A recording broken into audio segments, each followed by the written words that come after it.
ठगी का एक नया मामला सामने आया है। व्यापारियों को किस तरीके की समस्याओं का सामना करना पड़ता है, किस तरीके के लोग वहां पर काम करते हैं और कैसे जूझना पड़ता है। फिर उसके बाद थाने के चक्कर लगाने पड़ते हैं, कार्रवाई करनी पड़ती हैं, लेकिन कार्रवाई जो है वो नहीं हो पाती है। ऐसा ही एक मामला है प्रेमनगर थाने का, हार्टमैन ओवरब्रिज के पास में। और ये आपकी एक फैक्ट्री है, manufacturing of all kinds non woollen bags, bag बनाने की। आपके साथ एक ठगी का नया मामला हुआ है। मैं चाहता हूं कि वो दर्शक देखें और समझें कि इस तरीके से भी ठगी हो जाती है। क्या नाम है भैया आपका? मेरा नाम कुलदीप गंगवार। कुलदीप जी, क्या मामला आपके साथ हुआ है ठगी का भी? मेरे साथ एक्चुअल में जब हमने ये प्लांट स्टार्ट किया था तो हमारे लिए एक प्रिंटर, जो मशीन ऑफसेट प्रिंटिंग के लिए एक प्रिंटर की ज़रूरत थी।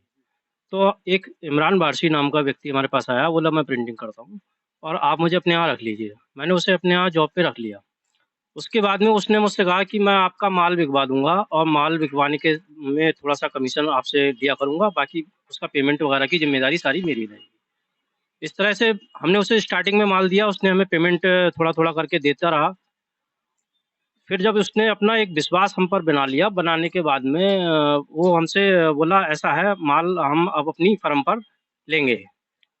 उसने अपनी फर्म बनाई नई और फिर वो हमसे और माल लेने लगा। पेमेंट का रेशियो थोड़ा उसने जो था उसका कम होता चला गया।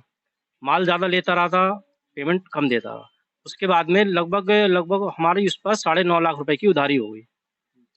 इस दौरान मैंने उससे कहा, मैंने कहा आप आपकी उधारी ज़्यादा हो रही है, आप अपना पेमेंट बैलेंस कम कर लीजिए।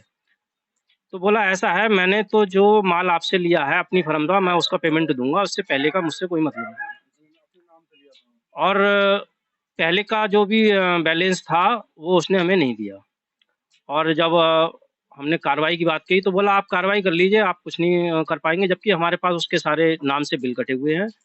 बाकी जो सारी चीज़ों का एविडेंस है, वीडियो में भी हमने उसको उसने हमसे कहा है कि हाँ हमारे पास 9.5 लाख की उधारी है। ये वीडियो आपने बनाई है? ये वीडियो जब हमें लगने लगा कि हाँ ये हमारे साथ में कुछ गलत कर रहा है, तो एक दिन मैंने चुपचाप उसकी ये वीडियो बनाई और जिसमें ये उसने अपने आप कह रहा है कि हाँ 9.5 लाख की उधारी है, मैं आपको ये पेमेंट दूंगा।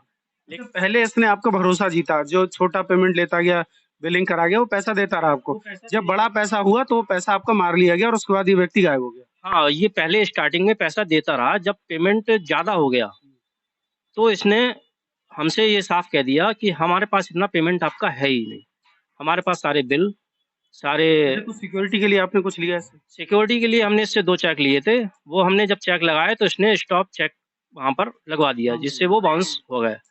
हमने इसकी तहरीर जो है, तो अभी थाने में मुकदमा लिखा गया या नहीं? थाने में मुकदमा नहीं लिखा गया है। हमने इसकी जो है एप्लीकेशन प्रेमनगर थाने में दी हुई है और अभी कार्रवाई नहीं कोई हो रही है। आश्वासन दिया गया है लेकिन कार्रवाई नहीं है। अब आप क्या चाह रहे हैं? हम तो यही चाह रहे हैं, जनहित में ये कहना चाह रहे हैं कि जो भी व्यापारी बंधु इस तरह के काम कर रहे हैं तो किसी भी प्रकार का भरोसा ना करके सतर्क रहें, और जो भी व्यक्ति इस व्यक्ति के संपर्क में है तो वो इससे कुछ ज़्यादा संपर्क इस जी जी नाम जो है इसका इमरान बारसी है। ये जौहरपुर सीबीगंज का रहने वाला है और ये पहले भी कई लोगों से ठगी कर चुका है। गाजियाबाद की एक फर्म है, उससे भी इसने ठगी करी हुई है और ये सब जानकारी हमें बाद में निकाली तब पता चला। ये ठगी का मामला आपको दिखाने का उद्देश्य इतना सा था कि किस तरीके से लोग काम करते हैं। ऐसे कई मामले हमारे पास आ रहे हैं रोज। आज इस मामले का जिक्र इसलिए किया कि कई लोग ऐसे मामलों से पीड़ित हैं, कई व्यापारी हैं, अपनी मेहनत का पैसा कमाते हैं, मेहनत करते हैं, तमाम तरीके के टैक्सेस देते हैं, उसके बाद इस तरीके के लोग जो हैं वो इन्हें अपना शिकार बना लेते हैं। इन्होंने प्रेमनगर थाने में ये एफआईआर दर्ज कराई है।